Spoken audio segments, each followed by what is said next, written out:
Quais são os problemas comuns que o Brasil e o Oriente Médio enfrentam em relação ao atendimento ao cliente? Vem comigo, vamos participar dessa conversa.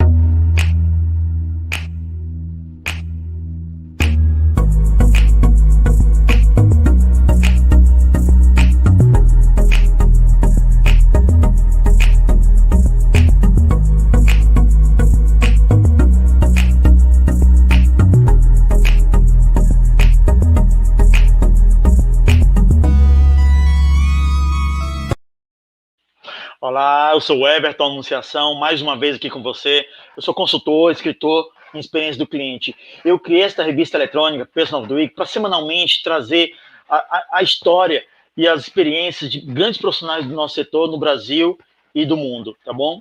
Antes de mais nada, é importante eu te fazer um convite de você se inscrever, ativar as notificações para você ser notificado do que estiver acontecendo. Caso você não fale inglês, eu sugiro você assistir mais tarde no próprio YouTube com a tradução simultânea e aí você vai poder entender tudo o que aconteceu caso você não fale inglês ou outro idioma, tá? Com isso, eu quero agora fazer a apresentação do nosso convidado dessa semana, que é Charles Bennett. Ele é o presidente e cofundador da CXCA Middle East, que é a Associação dos Profissionais de Serviços e Experiência do Cliente. O Charles, ele ajudou na transformação de várias empresas ao redor de 40 países, em vários setores como Citibank, Nielsen, Microsoft, Vodafone, Tracker, e também algumas áreas do governo, seja da Ásia e do Oriente Médio. Ele foi o head de BPM Practice no ICMG, na Inglaterra. Ele foi o vice-presidente da área de Delivery e Commercial na BP Londres. Ele também trabalhou como gerente de programa no ICST, também na área envolvendo tecnologia da ciência da computação, e ele é formado pela Universidade de Warwick, em Inglaterra, com formação em estatística, pesquisas econômicas, também trazendo todo o seu conhecimento para o mundo dos negócios. Diante disso, eu quero dar boas-vindas. Welcome, Charles. Hey, Heverton. Thank you so much for inviting me. Yeah, it's a pleasure. I'm here in Curitiba, south of Brazil. Very cold now. And how your temperature where you are? Well, it's cooled down quite a bit in the last few hours. It was about 46 centigrade earlier, and it's now down to 42. So I think we've got about 2 or 3 more days, and then it drifts down to somewhere around 43. So yeah, I'm a bit of an old reptile, so a bit of sunshine, I get out from under a stone and get into it. But even 46, 47 is getting a bit much. Yeah, Charlie told me that he was missing some sandwich that he had opportunity to know here in Brazil. You don't need to know about São Paulo, but the sandwich that you have opportunity to eat here in Brazil, right? Biggest piece of 2 biggest slabs of meat with a tiny bit of bread around it that I've ever seen. Yeah. Fortunately, I'm a complete and utter carnivore, so yeah, happy days. Have you tried our feijoada?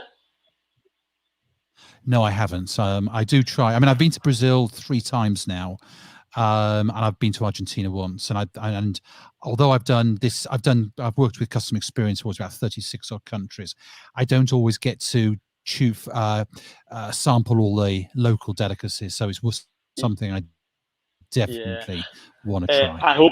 I hope in the future I'm making this magazine, electronic magazine, to bring all the story background of you, guests special like you. Maybe in the future bring you in person. Then we can talk, make some events, some lecture here in Brazil to discuss our sector around the world, just here in Brazil, right? That's my long-term project. That sounds like a cool plan. I'd be up for that. Yeah. Charles, let's begin. So sure. You have a multidimensional background in sales, program management, change management, business process, and more recently training and strategy. How has that helped you in your current focus in building customer-centric company? Can you explain us a little bit? Yeah, I'd love to say that this was part of a cool, long-reaching, carefully thought-out strategy for life, which I defined in my 20s and slowly implemented. Sadly, none of it's true. I've had a fairly long chunk of time in sales where I sort of started to find the sort of directions which were going to work best for me. All I can say is people are looking to get into customer experience. A lot of it depends exactly what you want to do. I am absolutely fascinated about this, how the psychology of how companies work, how they're structured, the whole psychology of customer, and what actually brings customer and company together. I found it fascinating. I found it fascinating for quite a long time. Because of that, we get a lot more involved with actually building customer-centric companies from first principles. And when we say building it, we don't mean from the moment they're born. I mean, that's in many ways is a little easier. Most organizations come from a product-centric or service-centric beginning. And what we try to do is flip it 180 degrees. That therefore means the skill sets that are really useful. I personally, so I'm basically giving my view of the world. Sales has been absolutely massively important because you're effectively influencing people all over the corporate, whether it's a government or it's a private corporate. You've got to be able to influence people. You've got to be able to strike up and build good relationships with people you may have never met, particularly if you're trying to do this in larger organizations. So, sales skills is paramount. But then you get into projects, you get into change. You need to be able to understand structures. But there's other things which have become really important, and perhaps some of the things your traditional business school doesn't teach you, like how you really get into genuine innovation. How do you make innovation real? Storytelling, making your stories come alive, how do you create a movement from scratch? There's so many things. The one thing that I can say is rather than a structure of A to B to C to D, I learned it relatively late in life. For me, it became the love of learning and not becoming a specialist, trying to be a specialist on one thing, but trying to be very good at a few things and a bit of a jack of a number of others. And it's helped me hugely. So with this start, I think that I bring you this image that Charles Bennett, Tim Hammer, and Hassan Mohammed found CXA Middle East in January 2020. Why this and why Middle East? You are from London. Why? Tell us about a little bit about this.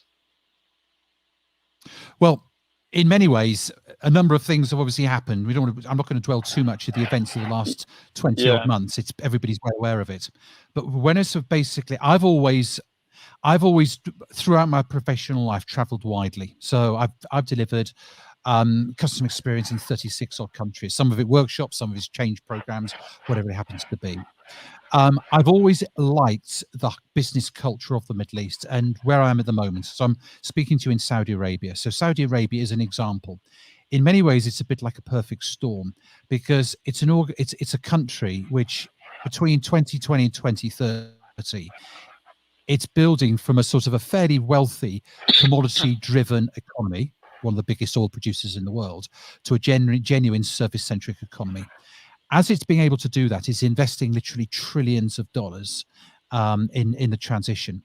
It's done one of two things. It's investing hugely in people, irrespective of what the press and what the media says. It's a very social-driven economy, and you've got to be really here to actually believe it. They invest in people. 70% of the country is under 30. They're looking for new things, new skills, new ideas. And in many ways, it's beyond what I would call a developing economy, but it isn't held back from the legacies, the infrastructure overheads that are developed economies, such as those you find in Western Europe. It's a lot more agile. So it's got that desire. It loves the idea of customer experience. It believes that customer experience innovation is going to be a big part of the fuel to become a service-driven economy, and it's prepared to go for it. So the demand is here. Now, here's the thing. In other parts of the world, irrespective with what customer experience people, who a lot of them are very, very passionate, there are a lot of parts of the world which aren't investing sufficiently. And because they're not investing sufficiently, it's not always easy to open up organizations to be driven towards a customer-centric culture. A lot of organizations, even those inside out traditional products and service-centric organizations, they don't care that much. They really don't care, and they won't care unless their profitability drops to a level where they say, we have got to do something different. For whatever reason, this part of the world really gets it, and it's a good place to be. Yeah, very good. Actually, jumping in, Heverton, just jumping in a second, do you find the same in Brazil where you're at? Because I noticed the appetite in Brazil, but Argentina particularly, there seems to be a real genuine interest in the customer agenda. It's very interesting, this question, because when I started here in Brazil with CRM and CX, it was in 1990. Okay, Right. it was a surprise for me because I was a IT project management for IT. I was boring in my career. Suddenly, in 1999, I was felt in love for CRM. Oh my God, I can work together with a marketing sales team and try to understand and make the bridge among them. I fell in love. But since then, 1999 until now, I think we had the balance because most of the company, they think, okay, I'm going to buy a software. Okay, I'm ready for CRM, it's customer experience. Then most of material they gave up. Oh, I'm not. Okay, we learned that we don't need just a software. The person, a process, culture. So most of the company, they pay a price. They pay a price to reach the good experience that they offer today. Those companies who try a shortcut, they didn't succeed in the customer experience offering. You know what I mean? So it's a long term. Now we have 20 years. We have good banks, good suppliers of good customer experience, but just who decide to pay the price to build a culture long term. But of course, we had companies that they tried the shortcut that didn't work, and then they have to come back and start again. It's the same. It's the same situation, you know. And I think it's very much, it's going to be the countries which are evolving quickly that will actually take the customer, I call it the customer centricity agenda, because customer centricity and companies which are good at customer experience, there is a massive difference between the two. But I remember back at those CRM days, and CRM was a very people-based discipline back in the early 2000s. And now it's basically focused on software and technology. And beware. I honestly think if we're not careful, we're going to find those well-funded, those companies which can invest in marketing. I really hope that customer experience and customer centricity remains a people-first driven, and it doesn't become another name for what effectively becomes technology-driven. Now, technology is really important. It's a massive enabler, but it isn't the ultimate driver. It is supposed to be people-centric first and foremost. And we are in a danger at the moment because customer experience needs to evolve massively. And the future is not assured. The potential is assured, the potential is massive, but the future is not assured. It could be at the beginning of what effectively would become the leading business discipline for defining how our companies operate. Or it could just gradually disappear away into something which will always only be a bit part of how an organization functions.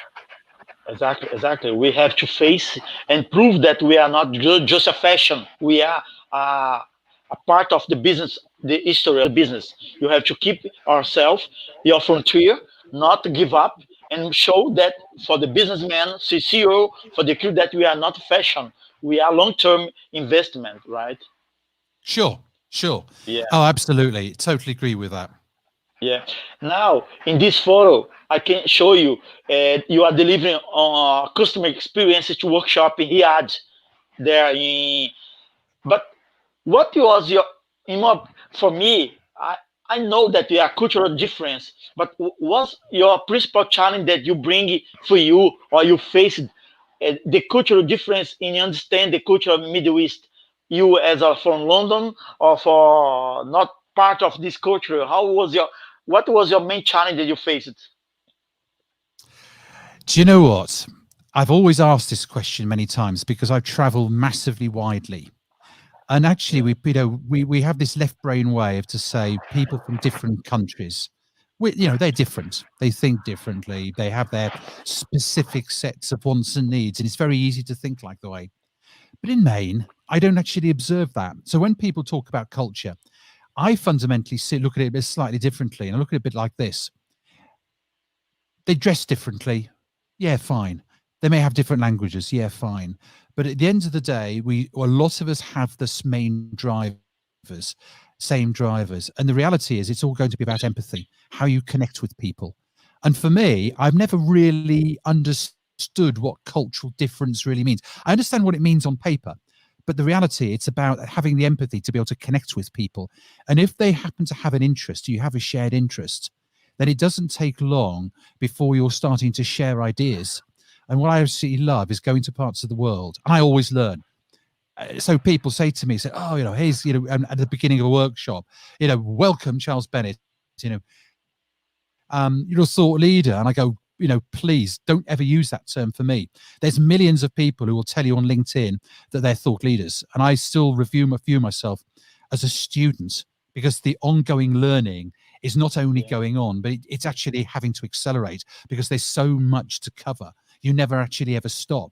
So from a culture perspective, my perspective is get into people's problem space, get into their opportunity space, get to understand them.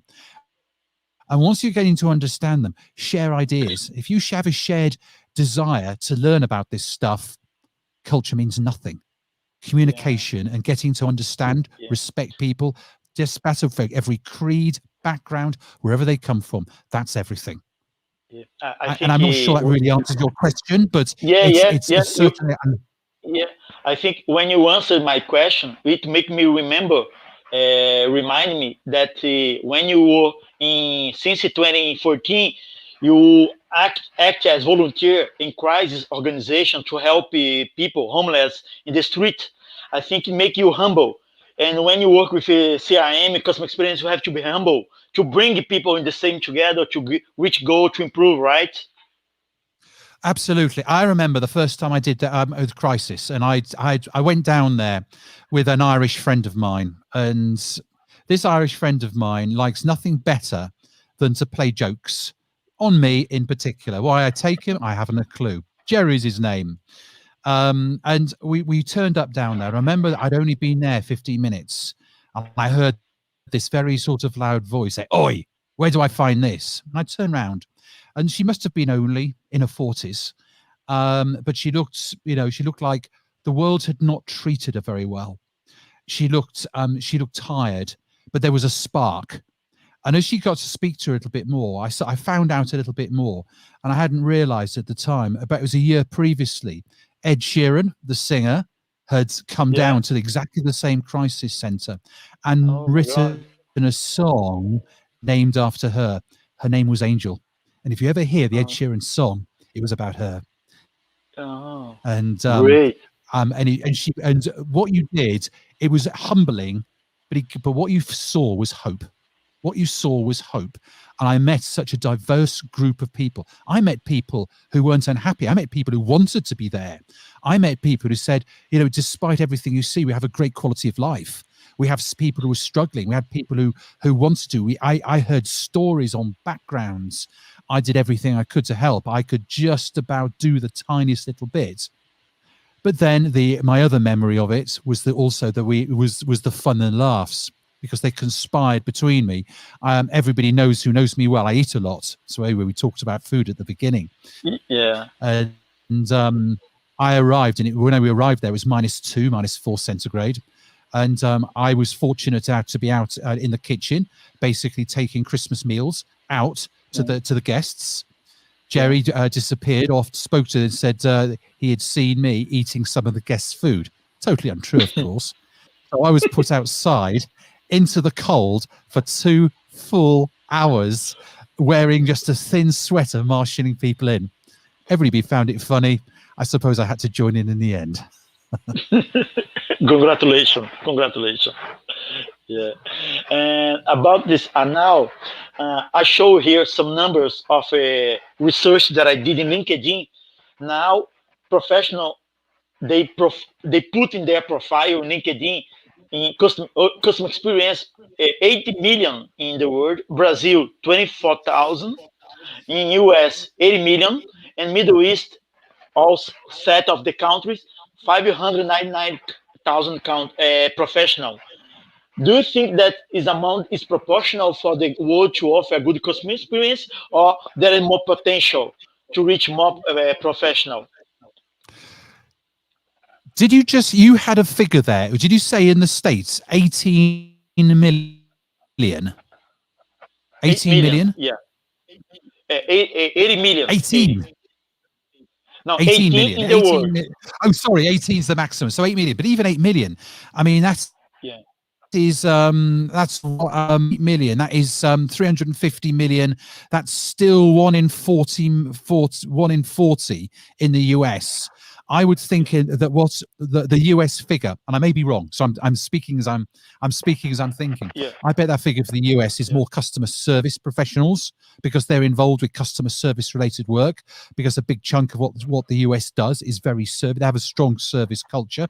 In fact, they have a good service culture, but that I would say that they're not necessarily overdeveloped in customer experience, to be able to put it politely.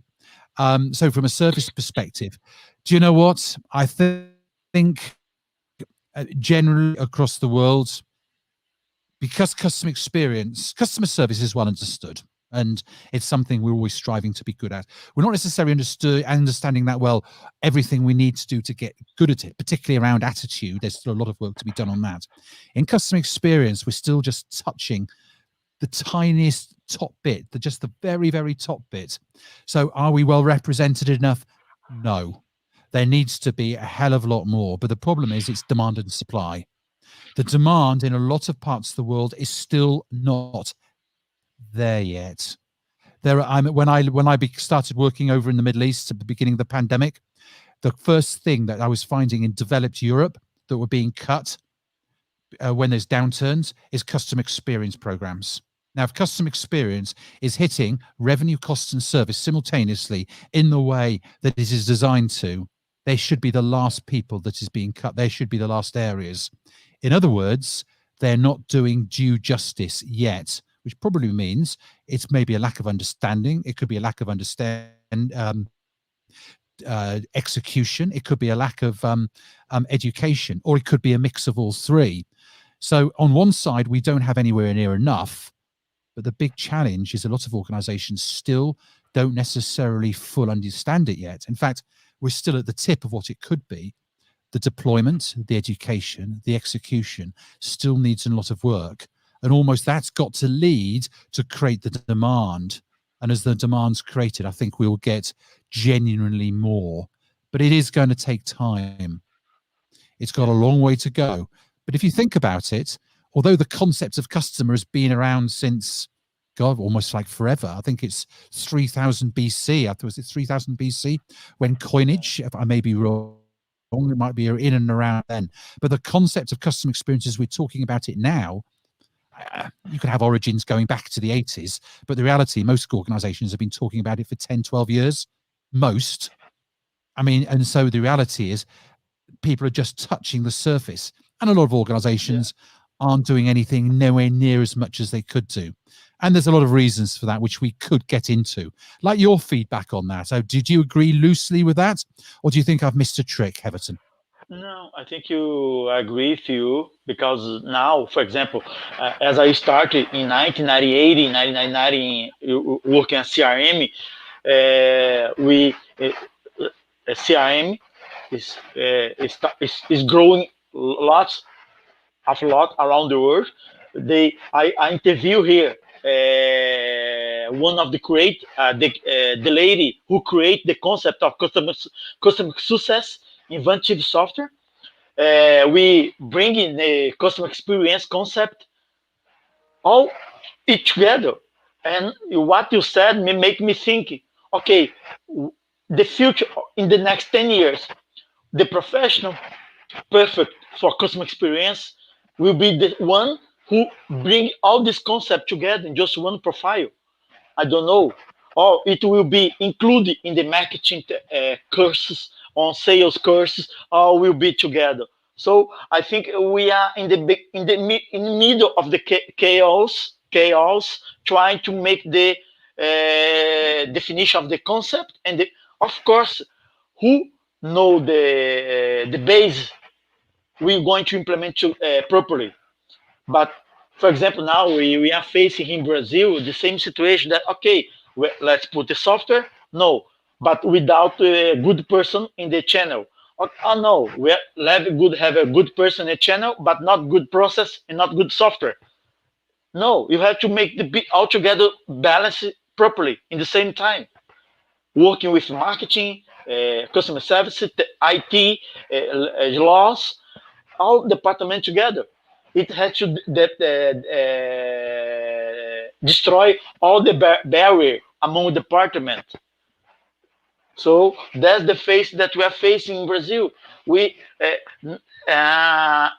Of course, many CIO of the company, they sponsor this challenge.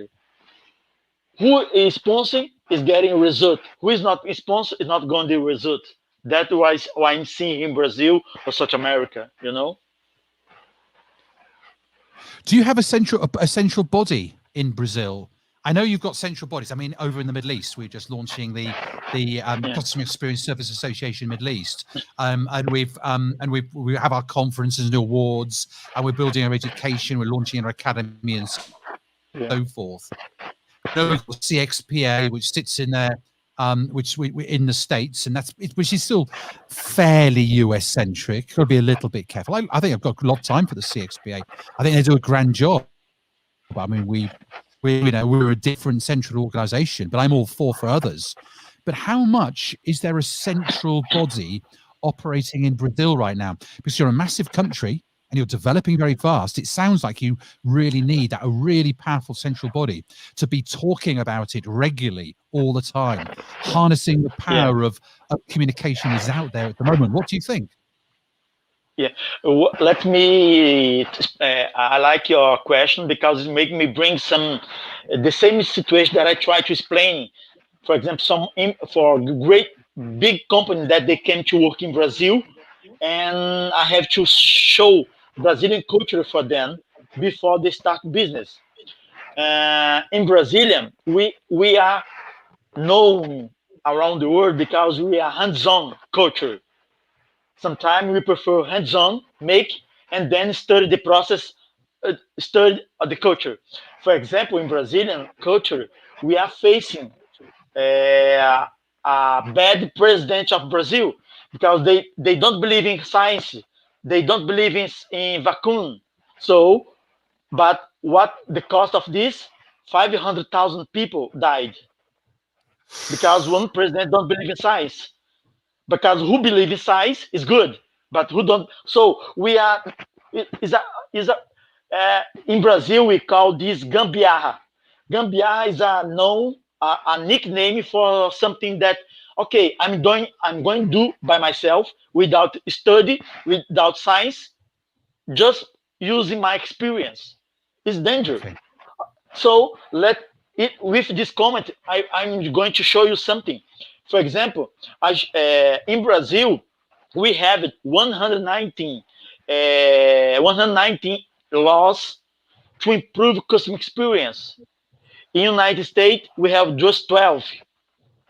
Okay, they are federation. We are not so federation yet, but we have good laws. We have good body, good association for customer services. But okay, we are not so integrated yet. We have some syndicate, we have some organization to bring this situation. And in your area, we know that you has 18 countries. We here in Brazil, we have just one country without this Mercosul. Is the set of the country of the Brazil, Argentina, Peru, other countries. But just in Brazil, we have 200 million people. In your area, Middle East, you are applying for 385 million people. And what might bring my question is, how you think to standardize the process, customer experience in so different culture that you are facing, because in America, all America, we have just 600 years old, but as you said, in Middle East, 3,000 years. How to bring this? I think what you are trying is something for your next generation, not for just for you. How it's big challenge I think you are facing. Bring culture, standardized process culture just in 80 countries, 18 countries, in comparison with so America that we have 600 just. You what do it who is going to face this? Government in your Middle East, or is a part of each company? What do you comment about this? If I did myself clear. Well, it's a very, very interesting thing, and in context in this part of the world, if you've got a picture of Riyadh or Dubai or even Doha in Qatar or Bahrain, Manama in Bahrain, 30 years ago, 30 years, it has changed absolutely massively. So you go and look at a picture of London 30 years ago, and the streets would be roughly the same. A lot of the buildings the same. Yeah, the cars would be different. Some of the, still the vast majority internal combustion engine. We're getting a few electric ones coming through. But if you go and look at any of these Middle Eastern cities, the changes have been absolutely massive. As you want to bear in mind, although the history has been, is very, very long, a lot of the changes happened very, very recently. So, for example, you'll go into what's an old hotel in London is something like 100 or 150 years old. Yeah. An old hotel in Dubai or even Riyadh is probably 15 to 20 years old. 15 to 20, second generation hotel, old. We not looked on as in Riyadh, even the city centre is starting to move, or where the upmarket, it moves so quickly. The other thing is got to bear in mind, there's other things which are fueling changes. One of those is the consumption of oil, which even a year or so ago, even back only 5 years ago, they thought would reach a max by 2025 and then gradually go into decline. It's happening faster, and change does happen faster. And I think because it is, the country's got to change. So although it's fueled very, very rapid growth, that growth will not continue unless it starts to change. And hence the government has been leading, particularly here in Saudi, has been leading the transition from a commodity-driven economy to a service-driven economy. And you're going to find changes, dramatic changes to everything. So at the moment, it's people think of it as quite a sort of conservative nation, but we're going to see tourism go from where it is now, and you're going to see the equivalent of these, or people are talking about massive free zone style resorts going up and down the Red Sea coast. We've got to bear in mind the water temperature is between 24 to 30 pretty well the whole year. You go to places like Jeddah, it's rarely below 32 centigrade and rarely above 40.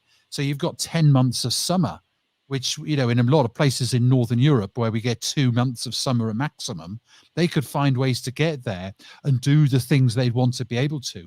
It's a question of being able to preserve your culture, preserve the history, pay homage and revere what you used to have, but embracing the future. And this part of the world, they're most definitely doing it. But here's the difference. In the main, in a lot of places in Europe and the States, you'll find that innovation and change is driven by private industry, not government. In this part of the world, it's the other way around. Government is leading private enterprise. So we've got governments, and we've probably got more, in Saudi alone, and I'm going to talk about Saudi, same with the GCC. Let's say GCC, because it's more than just that. Let's say GCC. There's probably more customer experience projects and programs in government than anywhere else in the world. So it's got an area where it's steeped in history, but it's changing massively more rapidly.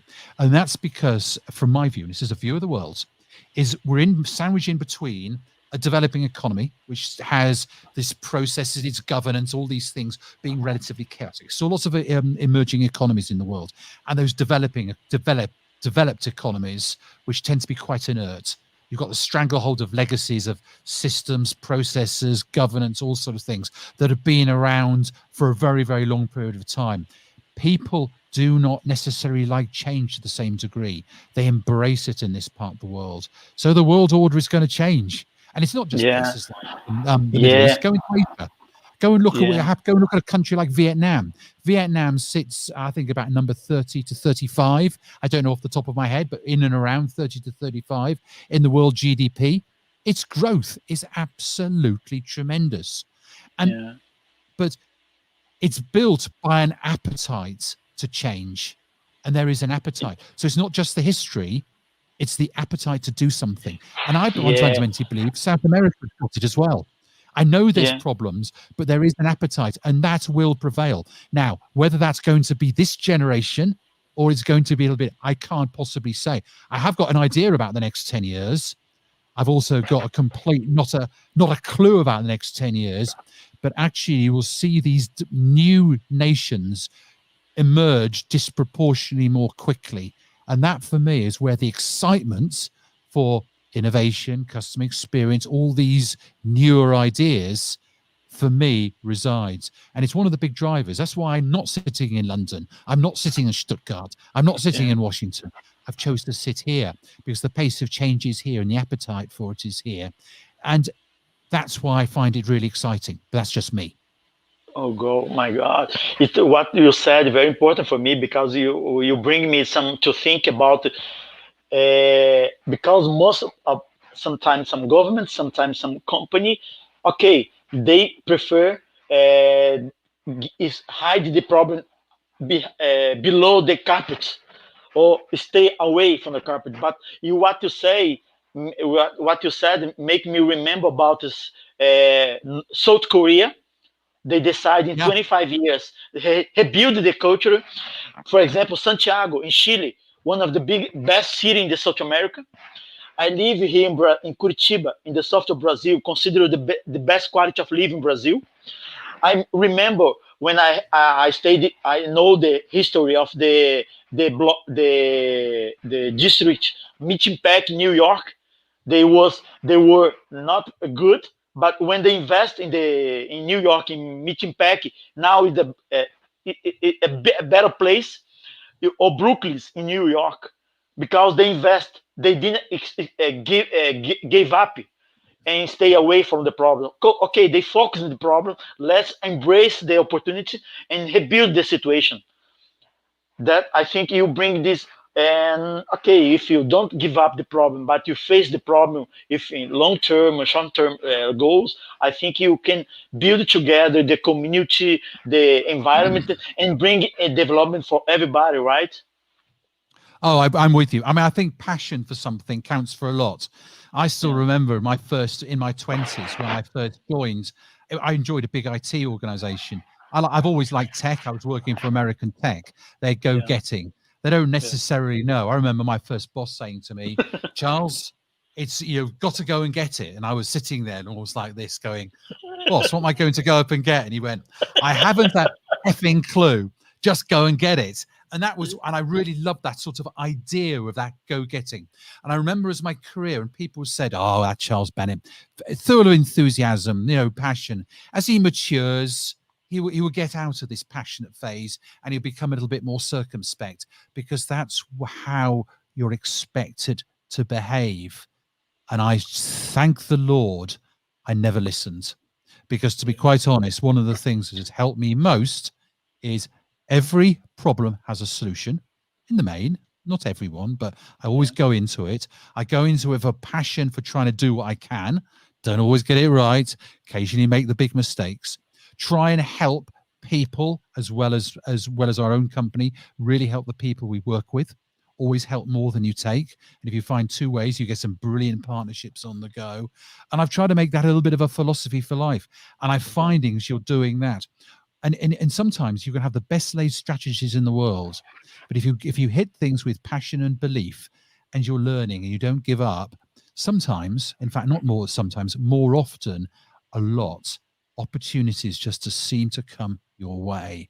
The thing to do is easy, and people say, yeah, it's easy to say I'm in a privileged position, and in a way, yes, I am. I do accept that. I am fairly privileged. I haven't had hardship to the extent that people in poverty have had hardship. That's not to say I haven't had times when times have been tough and I've had to work very hard, and I haven't known that hardship, and I totally accept that. But I also find that I've also found personally, by just really going for it, by having passion and belief, actually, it's helped me hugely. Yeah. Helped me hugely. Yeah. Now the next question, Charles. For example, in Brazil, as we are in developing country, we have 27 states in different level of customer experience, culture, customer service improvement, infrastructure, investment in government, whatever. For example, we have common problem like retail, telecommunication, health plans. They concentrate, for example, São Paulo, the biggest city in Brazil, concentrate this kind of problem in customer service in Brazil. In Middle East, okay, you have 80 countries. What are the main sector that offer bad customer experience, or you think that has to improve in Middle East? Because I know that you had country in different level. Because but we know that many of the country has money, or that don't have. What the sector has to has seen more improvement, in short term in your area? It's very interesting because in many cases we don't see the same extent of customer complaints in this part of the world. Just because of the part of the world we're in, it's just not being, people don't complain to the same degree. You've got to bear in mind the very high proportion of people who are working here and living here are expats. I think in Dubai and Doha, I think it's 90% of people are expats. I think that's the numbers correct. Forgive me if I'm slightly wrong. So it's these are economies where you don't get a lot of customer complaints. That's not to say that there isn't a drive or a customer experience, customer service drive, but in a lot of places, in GCC, customer service is very much about people are friendly and they try their best, but don't necessarily come equipped with the thinking, the techniques, the training to be really good at it. So in the main, there's a lot of acceptance of things which are perhaps a little bit below par. And what people tend to do is, if they're going to complain, they don't go away and write, they complain in the moment. So they'll have a go, but people are also quite polite as well. I mean, you're getting up and down. Now, I haven't really answered the question about which sector, because the sectors, it's a massive trading and construction, and you don't tend to hear so much about customer experience in construction and trading and gas, because effectively big elements of that are commodity and very functionally driven. So those are areas where the customer agenda will start to move into. So it's not that they've tried not being very good at it, it's just they haven't placed a huge level of focus on it to date, because they haven't appreciated, they're not needed to place to appreciate it, but they will in time. So I think that it's going to be a little bit more than that. I'm trying to think in terms of other sectors. Most of my work has been in Saudi, UAE, a little bit in Bahrain and Qatar. Retail is, I would say is probably 6 out of 10 in terms of where it could be. So there's a willingness. And funnily enough, the place where I'm at the moment, I actually met one of the general managers. Processes don't work the way that they should be and could be, but you see there's quite a willingness to get things right and a desire to get things right. And you talked about learning by doing. There's an element of that as well. There's a lot of elements. You don't get a lot of training, you learn on the job. And if you work hard and are willing, you can get a long way. I'm not sure I'm answering this question particularly well, Heverton. I got it. But I'm sort of giving you something. I'm not sure that we can have a direct comparison. I might get slaughtered on LinkedIn for saying that, but that's how I see it at the minute. Yeah. Charles, CX, your association, CX Middle East, has own certification program for professional. How is it important for professional to balance between practical experience and having a certification? the market is already mature to select professional with those certification because, okay, we are going to build a customer experience culture. How important to bring a certification professional, or but those certification professional has already mature career experience, how to bring to build the culture. What do you think the importance of the certification, and you try to build it in your area? Well, this is a really, really interesting subject. There's a lot of conversations going on at the moment about, they talk about, there are a lot of customer experience certifications out there. You get small companies, slightly medium-sized companies are doing it. Some of them will come with all sorts of self-promoted certification and so forth. There's a lot of talk about whether the shorter ones have any value. Does it have any value if it doesn't come with a lot of experience? Here's the thing. It's not a regulated sector. There aren't specific rules. And in the main, I'm a supporter of that, because the more you end up regulating, the more you actually start to put a stranglehold around genuine innovation. And genuine innovation is something we really need right now. There is a tremendous demand for being able to get short-term skills. People don't want to enroll on something which they're going to do 1 month, 2 months, 5 months, a year, 2 years to get something. They want new ideas, new technique in the moment. They want it to be worth something. The flip side of it is to be worth something. There are a lot of that will basically say you get a certification on the back of attending. And the back of attending, unfortunately, doesn't really give you very much unless you're actually proving it. The certifications we have in place, we get 2 levels, or we've got 1 level which we're applying the second. So we've got 6 levels of certifications, but 2 levels in terms of recognition. One of those is, we're not a believer in what we call the short-term multiple choice exam. We're not a believer of it. I know others do, and that's fine. That's entirely their choice. We're not a believer in it. What we're a believer in is that in the real world, people need to be able to demonstrate their understanding and their ability to apply. And that's what we test. We basically take people outside their own core competency, which in the main is their industry, and we get them to be able to apply their tools and techniques on a particular work case study. They very often have to do it in teams, because that's effectively how you've got to do it in real world, and they've got to be able to demonstrate their understanding and application, and that's how they get their capability aspect of the certification. We're now building in the experiential aspect.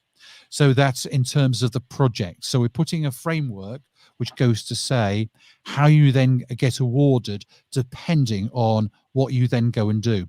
And the problem is that's not necessarily that easy, because it's very, very easy to get a small bit part on a very large project where perhaps you're going in and participating on a little bit of journey mapping as a junior analyst, for want of a better term, and you can say I've got X units in X 100 hours on particular projects, but the reality, you ain't done a lot.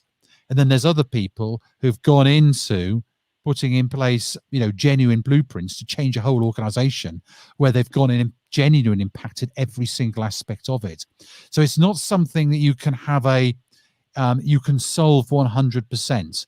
I think in the main, it's something which you give people the skill sets, you put in place some sort of framework around to be able to demonstrate that experience, and you make it available more than one. So at the moment, you go over to the States, and I know they do it abroad as well. You've got the CXPA. We've got a lot of friends in the CXPA, great bunch of people. Hassan, who's one of our business partners, is a CXPA accredited trainer, and we highly support the work they do. But a lot of people want multi-level certification, just as I, in project and program, I've done APM, which is the British one. I've done Prince. I've done PBMP. I got into big programs, so I did an MSP. Now, have they, which is one is better than the other? Well, in the main, my decision on which one's been better has been on the qualities and the enthusiasm and the inspiration on the trainer who's actually been taking it, who's been giving it. I've taken chunks from every single one. I'm a big believer of doing multiple levels. Just as when I went into traditional selling, when I first into my sales career, where everything was about feature, function, advantage, benefit, into value-based selling. And now we have all sorts of different sales approaches. I'm looking at a sales approach called maverick selling, which actually is based hugely around relationship basis, because actually the ability to sell concepts and ideas is something you should never stop learning, and it's something I find really important in the context of delivering change. So I'm a big believer of, yes, don't over-regulate it, number one. Number two, if people demand the 2 days, which are short, sharp, and rapid, don't fire at the people who serve them up. Number three, yes, certification's important, but focus on demonstrating understanding and practical delivery. I think that's more important. And fourth, put some form of experience around it. Yes, by all means, but don't get over prescriptive, because at the end of the day, you can have, I remember when I first into projects and programs, before I'd done APM, MSP, PMP, I'd done none of those. I was in a wholesale transformation of a brand new bank in the Middle East. And the projects and programs I was running were judged to be the best. And I had zero training on the job. So it doesn't matter how good your training is, it doesn't necessarily turns you into the expert. All I'm saying is it gives you the structures, it can accelerate process, and most definitely it does help. So my feeling is, don't get over prescriptive. Let's not over regulate it. Don't blame the people who go for the short sharp, because there is a demand and there is real value. And yes, there is room for way more than one. And don't stick to more than one. If you're looking about which way do I go CXPA? Yeah, do it. Brilliant. But go others as well. Go ours. Go, then they're going to be as a European one, because you'll get other context. And as you get other context, it'll help you decide the way you're going to apply it and make it your own, which is what really this is all about. Yeah, very good comment. And it may bring something that, okay, you were very important that you said, but if you when you said something, it make me remember some people like Bezos from Amazon, Branson from Virgin. There are people who create their company but focus on customer always. What will be the role of the university or school to prepare? Because okay, we had good professional in sales, marketers in the world, but how to prepare the long-term professional from now on? The university to prepare people who focus in customer experience, UX, CX, CRM, and the same management course. Because when I remember about Peter Drucker. Peter Drucker said, "Never fight with marketer. You are going to lose." Okay, so that my learn from Peter Drucker. Okay, I have to be together with marketer, but how to prepare the long-term professional in management to be like Bezos, to be like Branson or other people, to always put the customer experience in the end, reduce the effort of the customer. Yeah, I love that. I love some of the Peter Drucker comments. The one when he said, culture eats strategy for breakfast, lunch, and dinner. I met him at a conference a number of years ago, and he said, "I never said it. I don't fight it very hard. It's great to be given that accolade, but I never said it." And there's a whole load of things. I think there are a number of others which have been where they were. It'll come back to me. But in the context, here's the real world. Last year, in the United States, there were 400,000 patents. Irrespective of everything that was going on in the world, the level of disruption, we weren't able to get into our businesses, there were still 400,000 patents, inventions, as it will. Our education system is still is actually getting further away from what I call the art and the science of the possible. So that divide about what is possible and what our education systems enable us to do is getting further away. And I think people are going to be successful in the organizations of tomorrow need to have much more agile mindsets. They can't learn in the traditional way.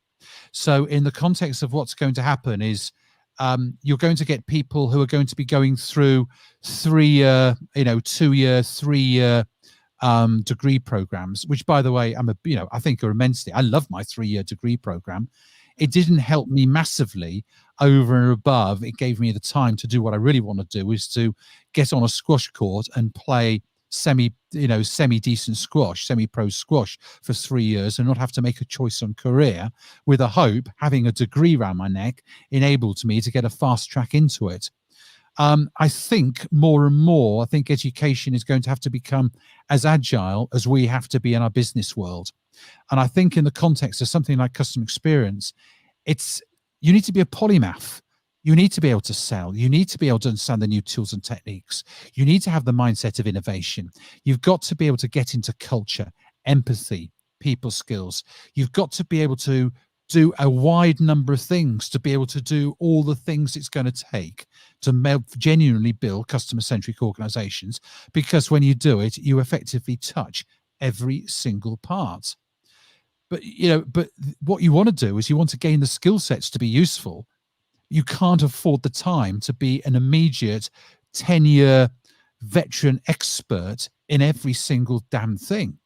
In reality, I remember I learned probably more in selling in 1 or 2 years than I'd done, because I happened to be in a situation where I found situation particularly tough when I went from product-based selling to consultancy-based selling.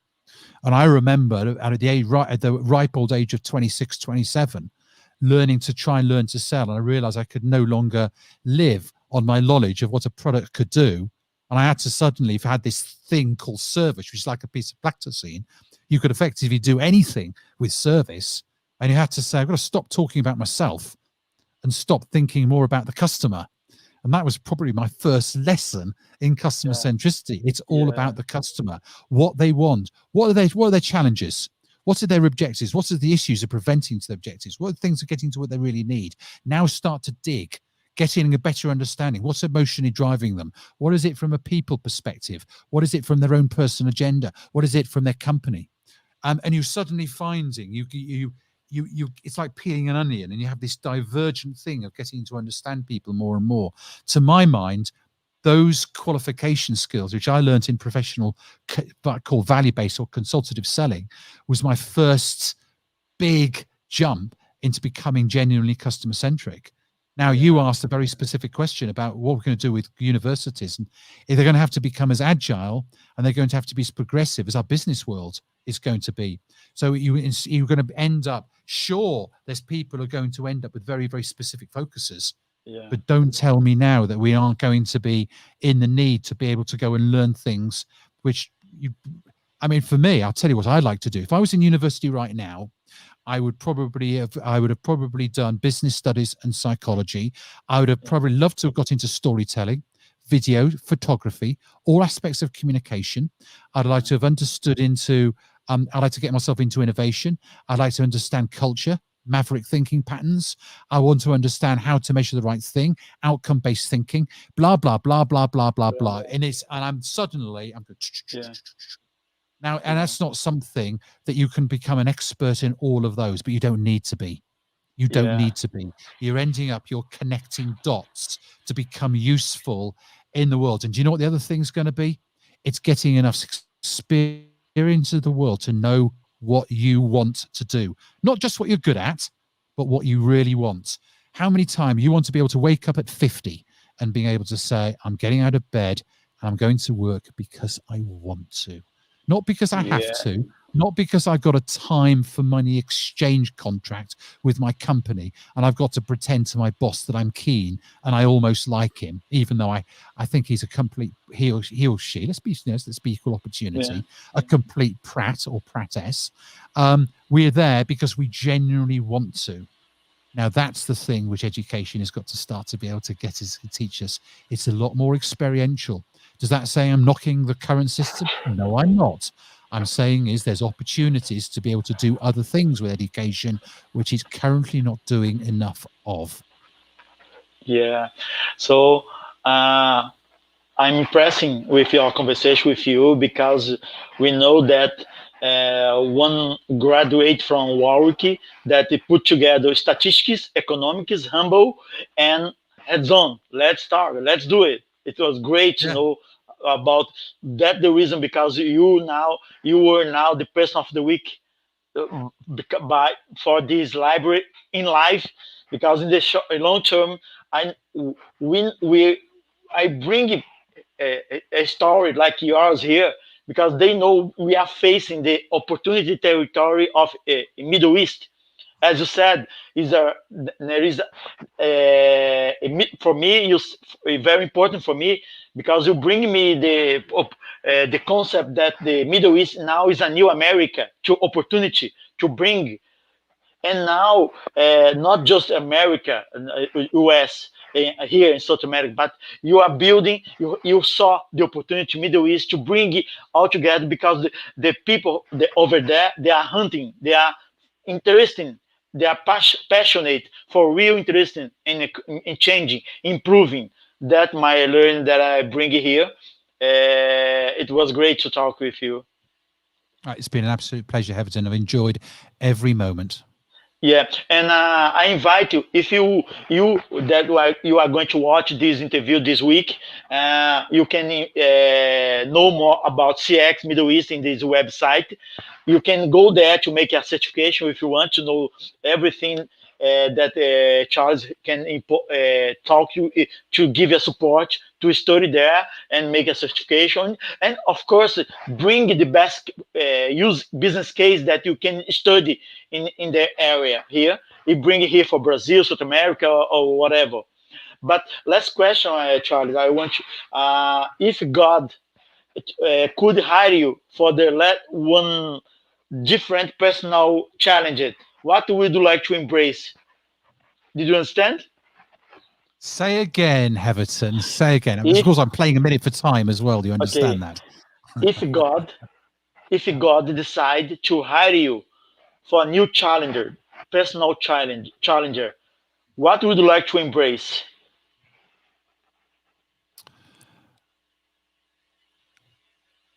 Wow, what a question. I think that would be the challenge, which basically says it doesn't matter where you are, where you started from. We're entering a time where a love of learning is going to be probably the biggest gift you can give anybody. I think you've now got the ability, irrespective of where you've come from, if you have that love of learning. It never used to happen even 10, 20 years ago. It just wasn't there. But now we are able to, because technology has become so cheap. We've got access to information, ideas, knowledge, skills, information. That would be, is to be able to share that love of learning, so people start actually becoming masters of their own destiny. Because to be quite honest, it's what has helped me more than anything. Yeah, I hope God sponsor this challenge for you there in Middle East, and improve during your stay over there. I will pray for this and hope the best for you and your family. Okay. Thank you so much, Heverton. Thank you so much. Okay. So everybody, I want to invite you for next week in August 18. I'm going to interview Wes Tyndall. He's president of National Customer Service Association, Florida, United States. Thank you very much, Charles, and see you, I hope, in Brazil or in Middle East, okay? Bye. Sounds brilliant. All the best. Cheers, Heverton. Goodbye. Bye-bye.